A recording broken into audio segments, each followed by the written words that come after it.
एक महत्त्वाची बातमी बघूयात। आरक्षणाच्या मुद्द्यावरून छगन भुजबळ नाराज असल्याच्या चर्चांना राजकीय वर्तुळात उधाण आले आणि बुधवारी झालेल्या राज्य मंत्रिमंडळ बैठकीला छगन भुजबळांनी पाठ फिरवली होती।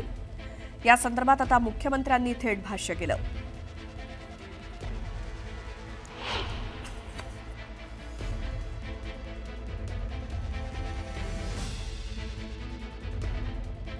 छगन भुजबळ हे बैठकीतून निघून गेले नव्हते, तसंच भुजबळांसोबत आपली चर्चा झालेली आहे। भुजबळांच्या मनातली शंका दूर करू असं मुख्यमंत्र्यांनी सांगितलं। तसंच निर्णयामुळे ओबीसींवरती कोणताही परिणाम होणार नाही असंही मुख्यमंत्री म्हणाले। त्यामुळे भुजबळांच्या नाराजीच्या चर्चांवर फडणवीसांनी पूर्णविराम दिला। छगन भुजबळ साहेब कॅबिनेटमधून कुठेही निघून गेले नाहीत। छगन भुजबळ साहेबांची माझी चर्चा झालेली आहे। मी त्यांना आश्वस्त केलेलं आहे, हा जो काही GR आपण काढलेला आहे त्याच्याने ओबीसी समाजावर कुठलाही परिणाम नाही। हा सरसकट GR नाही, हा पुराव्याचाच GR आहे। मला असं वाटतं की भुजबळ साहेबांच्या मनातली शंका आम्ही दूर करू, इतरांच्या मनातली शंका दूर करू। संजय राऊत यांनी देखील मुंबईतील मराठा आंदोलनाच्या पार्श्वभूमीवर जोरदार टोलेबाजी केली। आंदोलन संपल्यानंतर वाशीमध्ये गुलाल उधळणारे दिसले नाहीत, तर याचं सगळं श्रेय हे भाजपला हवं होतं। मात्र यावरती शिवसेना कुठलंही मत व्यक्त करणार नाही असं राऊत म्हणाले। तर दोन्ही उपमुख्यमंत्र्यांना बाजूला का ठेवलं हे मुख्यमंत्र्यांना विचारलं पाहिजे असंही ते म्हणाले। यावेळी जरांगेंच्या आंदोलनाचा खर्च कुणी केला यावरून राऊतांनी थेट सवाल उपस्थित केला। दुसरीकडे सरकारमधील काही जणच संघर्ष वाढवण्याचा प्रयत्न करतायत, तसंच फडणवीसांना अडचणीत आणण्याचे प्रयत्न सुरू असल्याचा आरोप राऊतांनी केला। संघर्ष वाढवण्याचा प्रयत्न सरकारमधले काही घटक आजही करतायत। सरकारमधल्या काही घटकांची इच्छा होती की मनोज जरांगे पाटील यांनी माघार घेऊच नये आणि फडणवीस यांचं सरकार अडचणीत यावं। इतके मोठे जे आंदोलक इथे आणले, त्यांच्या गाड्या घोड्या वगैरे व्यवस्था ज्या माध्यमातून झाला त्या त्यांचंच नाव येत आहे आणि त्यांचा मुख्य उद्देश हा आरक्षण देणे हा नव्हता, मिळवणं हा नव्हता, तर मुंबईमध्ये येऊन देवेंद्र फडणवीस यांच्या समोर आव्हान उभं करणं हा होता। हे ते शिंदे साहेब बिचारा माणूस तसं कधीच करू शकत नाही आणि राऊत साहेबांनाही माहीत असेल, ते म्हणले असते त्यांचे राजकीय काही टोले असते। कारण काय राऊत साहेब बी चांगले नाहीत असं म्हणत नाही मी, परंतु ते असं खरं असल्याने मी लगेच खरं म्हणलो असतो। आणि आम्हाला आरक्षण नव्हतं पाहिजे, आम्ही मग आता मुंबईत आम्हाला काय म्हणले होते, पाय ठेवून देणार नाही, उभा राहून देणार नाही, मराठी कशी मुंबईत येतो बघू, एक दिवसाची परवानगी। मग त्या राग आम्हाला जर तसं करायचं असलं फडणवीसला ते धुतलं असतं ते जो वर्षा बांगल्यावर। तर मनोज जरांगे पाटील यांनी पुन्हा एकदा आरक्षणाच्या मुद्द्यावरनं सरकारला इशारा दिलाय। माझ्या समाजाला आरक्षण देण्यास मी सक्षम असून मराठ्यांना ओबीसीतनंच आरक्षण देणार असल्याचा निर्धार त्यांनी बोलून दाखवला। सातारा गॅझेटमध्ये हायगाय करू नये, निर्णय न झाल्यास रस्त्यावरती फिरू देणार नाही असा इशारा त्यांनी दिला। दरम्यान GR बदलण्याचा विनाकारण संभ्रम निर्माण केला जातोय, मात्र काहीही झालं तरी समाजात संभ्रम निर्माण होणार नाही असंही जरांगेंनी स्पष्ट केलं। यावेळी बोलताना त्यांनी भुजबळांवरती टीका केली। भुजबळ पक्षाचं आणि कार्यकर्त्यांचं अस्तित्व संपवणारा माणूस आहे असा टोला जरांगेंनी लगावला। हे जे आत्ता बोंबलतेत, जे संभ्रम निर्माण करतात GR बद्दल याच्याबद्दल, हे आधी कुठं झोपले होते? हे आधी काय येत नाहीत, बैठकाला बोलवल्यावर येत नाहीत, हे असे कुरापात्या करतात आणि संभ्रम निर्माण करतात। संभ्रम निर्माण मराठा समाजात होणार नाही, होत बी नाही। कारण मी जितकं त्यांच्या लेकरांसाठी देतोय, लढतोय, झगडतोय, इतकं कोणी झगडणार नाही। बोंबलं नाही आता बोंबलं ते तर, पण मी मराठवाड्यातला सगळा मराठा आरक्षणात घालणार। उपसमिती ही नवीन नाही, मात्र गेल्या वेळेस उपसमितीला छगन भुजबळ अध्यक्ष होते, आता त्यांच्या जागी बावनकुळेला करण्यात आलं। कुठेतरी छगन भुजबळाचे पंख गाठण्याचे प्रयत्न सुरू आहे चर्चा त्यांच्या नाराजीमुळे। नाही, ते भुजबळ म्हणजे काय, ते कुठलं गेलं एखादा पक्ष किंवा राजकीय अस्तित्व संपवणारा, पक्षाचं अस्तित्व संपवणारा माणूस, कार्यकर्त्यांचं अस्तित्व संपवणार। त्यामुळे ते बावनकुळे साहेब चांगले वाटले असते त्यांना। आणि आपल्या मला काय करायचं, हे पश्चिम महाराष्ट्रातलं असणारं सातारा गॅझेटियर याच्यासुद्धा हायगाई करता कामा नये सरकारनं। जर हे थोड्या दिवसात म्हणतो मी, महिने फिने नाही, जर हे झालं नाही तर तुम्हाला मी पुन्हा रस्त्यावर फिरणं बंद करीन. उपसमिती केली काय, त्यांना नाही केली काय, आम्ही त्यांच्यासारख्या आकुडबुद्धीचे नाही आहेत. मराठ्यांना सारथीला जर काय मिळालं तर इकडं निधी दिला, तिकडं दिला, अशा म्हणणारे संकुचित विचाराचे आम्ही मराठी नाही आहेत. आम्हाला उपसमिती त्यांना पाहिजे, आम्हाला निधी दिला की त्यांना पाहिजे असतो, असं ते पहिलंच रडगाणं आहे ते. पण आम्ही त्यातून काय नाराज नाही, दुःखी नाही. चांगली गोष्ट आहे. गोरगरीब ओबीसींचं काम होणार असलं तर त्यांनाही महामंडळ ही आपलं काय उपसमिती गठीत केली असं म्हणणं नाही. तुमचं म्हणणं आहे गठीत केली, चांगली गोष्ट आहे, हरकत नाही, आमचं काय म्हणणं नाही. पुढची एक महत्त्वाची बातमी. नागपुरामध्ये राष्ट्रीय ओबीसी महासंघानं साखळी उपोषण मागे घेतलंय. मंत्री अतुल सावे आणि आमदार परिणय फुके यांनी मध्यस्थी करत उपोषणावरती तोडगा काढला. ओबीसींच्या 14 पैकी 12 मागण्या मान्य करण्यात आलेल्या आहेत. एका महिन्याच्या आत 12 मागण्यांचे शासन निर्णय सरकार काढणार असल्याची घोषणा करण्यात आली आहे. दरम्यान ओबीसी आरक्षणामुळे कुठेही अडचण येणार नाही असं आश्वासन मंत्री अतुल सावेंनी दिलं. तर मराठा आरक्षण GRमुळे ओबीसींचं नुकसान होणार नाही, ओबीसींच्या हक्कांवरती कुठली गदा येणार नाही असं सावे म्हणाले.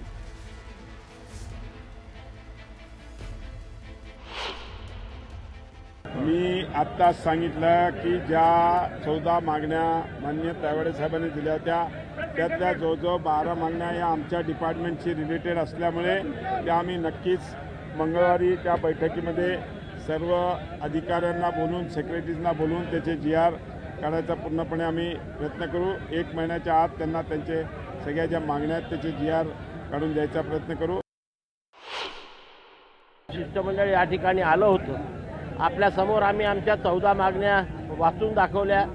माननीय मंत्री महोदयांनी त्याच्यावरती उत्तर दिलं आणि आम्हाला आश्वस्त केलं की येत्या मंगळवारी मुंबईला बैठक घेऊन 1 महिन्याच्या आत त्यापैकी 12 मागण्यांचे शासन निर्णय आम्हाला ते देतील आणि ज्या उर्वरित 2 मागण्या आहे त्याच्यावरती मंत्रिमंडळाच्या बैठकीत निर्णय घेऊन त्यासुद्धा पूर्ण करायचं आश्वासन त्यांनी आम्हाला दिलेलं आहे. नक्कीच मोठा विजय आहे. सर्वात मोठा आतापर्यंत 59 शासन निर्णय निघालेले आहे. हा सर्वात मोठा विजय असा आहे की आपण 2 वर्षापासून बघता आहात की आमची प्रमुख मागणी जी होती की कुठल्याही परिस्थितीत ओबीसीच्या आरक्षणाला धक्का लागता कामा नये, सरसकट कुणब्यांची प्रमाणपत्र देण्यात येऊ नये, या दोन्ही मागणीला सरकारने धक्का लागू दिला नाही. सरसकट प्रमाणपत्र देण्याची शिफारस सुद्धा या शासन निर्णयात नाही आणि ओबीसीच्या आरक्षणाला धक्का लागला नाही. एक गोष्ट ओबीसी नेत्यांना देखील माहिती आहे की जोपर्यंत हे राज्य आहे तोपर्यंत ओबीसीवर अन्याय होऊ शकत नाही. जोपर्यंत हे राज्य आहे तोपर्यंत एका समाजाचं काढून दुसऱ्याला देण्याचा विचार होऊ शकत नाही. आम्ही मराठ्यांचं मराठ्यांना देणार, ओबीसींचं ओबीसींना देणार आणि ज्यांना खरा अधिकार आहे त्यांना ते देणार. कोणाचं काढून कोणाला देणार नाही. 2 समाजाला एकमेकासमोर कधीच आणणार नाही. तर सरकारनं मराठा आरक्षणाबाबत काढलेल्या GR नंतर राज्यभरामध्ये ओबीसी समाज आक्रमक झालेला आहे. अहिल्यानगरमध्ये या GRचा ओबीसी बांधवांनी तीव्र विरोध केला. सामाजिक न्याय आणि विशेष सहाय्य विभागाच्या सचिवांना निवेदन देत ओबीसी बांधवांनी निषेध नोंदवला.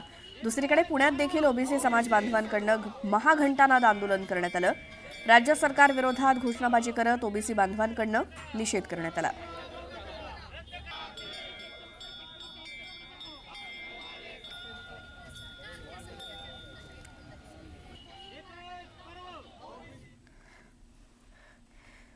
तर राज्य सरकारनं GR काढल्यानंतर सातारा गॅझेट आणि हैदराबाद गॅझेट चर्चेत आलंय. हे दोन्ही गॅझेट काय आहेत? या दोन्ही गॅझेटमुळे मराठा समाजाला प्रमाणपत्र मिळणं सोपं जाणार आहे का? पाहूयात याबाबतचा हा रिपोर्ट.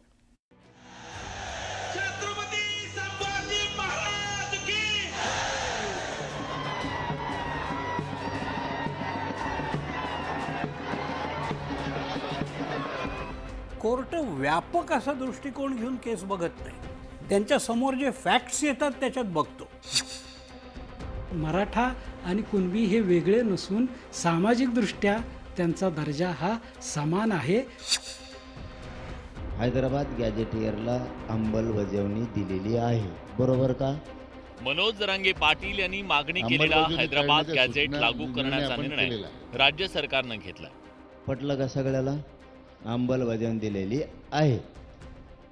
मराठा आणि कुणबी एकच असल्याचा निर्णय 2 महिन्यात घेतला जाणार आहे, तर 1 महिन्यात सातारा गॅझेट लागू केलं जाणार आहे. ब्रिटिश काळात झालेल्या जनगणनेची नोंद सातारा गॅझेटमध्ये करण्यात आली. सातारा गॅझेटमधील नोंदी काय आहेत त्यावर एक नजर टाकूया. मराठा हा मुख्यत्वे शेती करणारा आणि कुणबीशी नातं सांगणारा आहे. कुणबी आणि मराठा या जाती वेगळ्या मानल्या जात नाहीत असं गॅझेटमध्ये नमूद करण्यात आलं. कुणबी आणि मराठा परस्परांमध्ये विवाह, सामाजिक संबंध आहेत.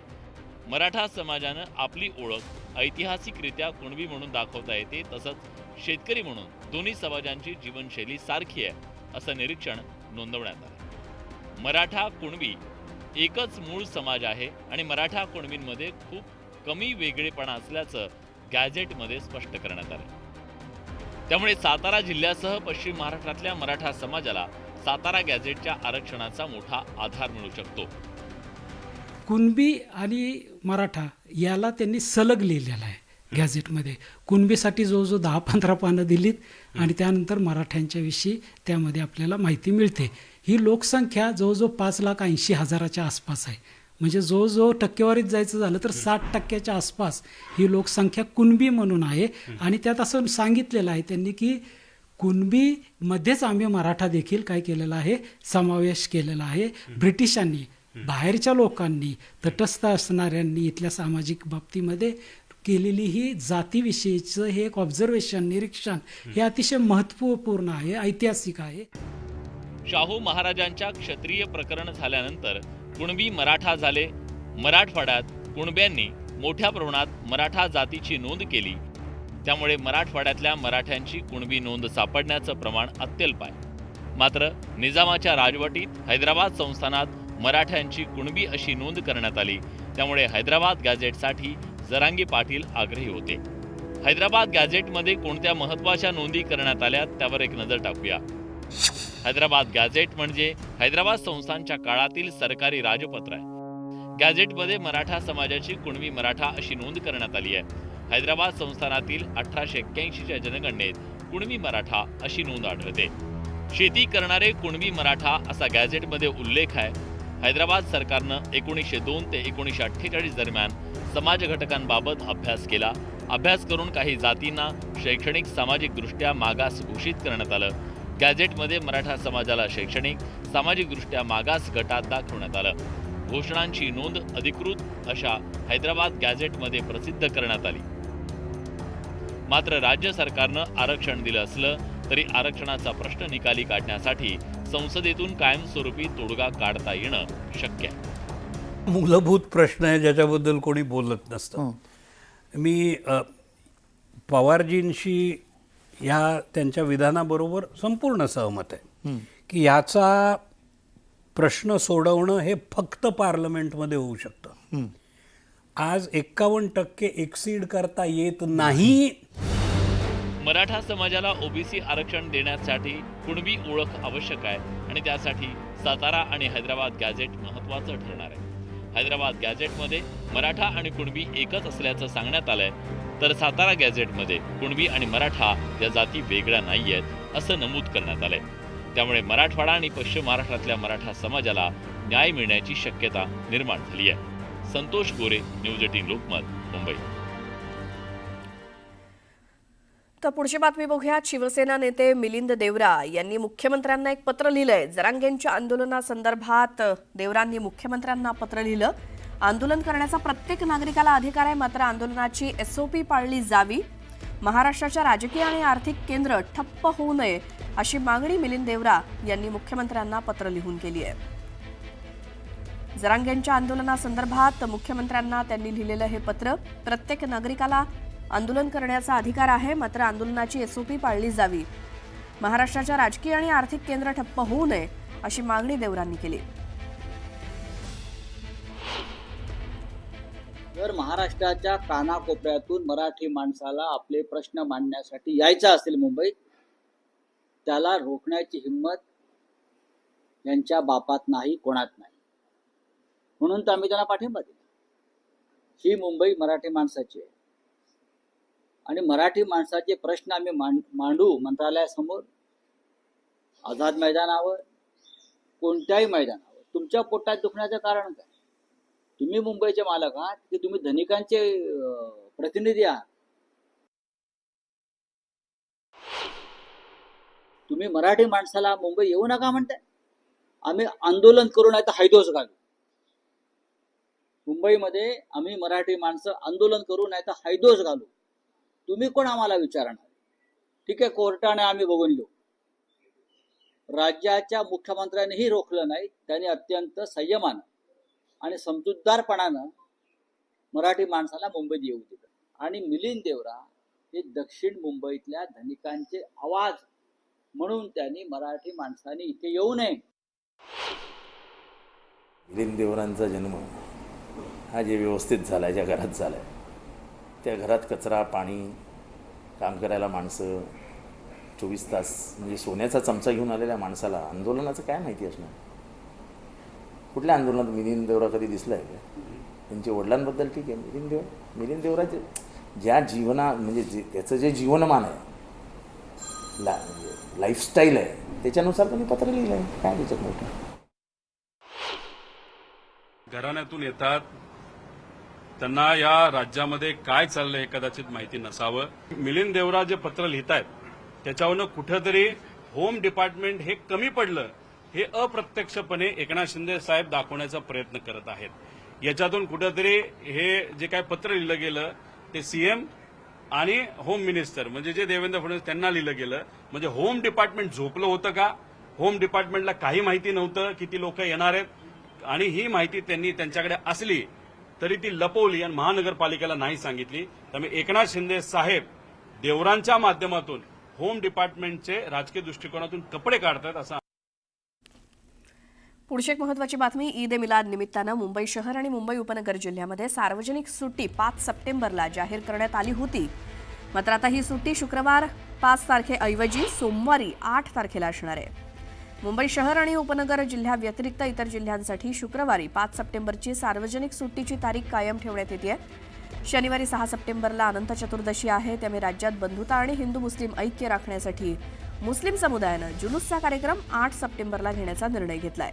त्यामुळे आता शुक्रवारची सुट्टी सोमवारी असणार आहे.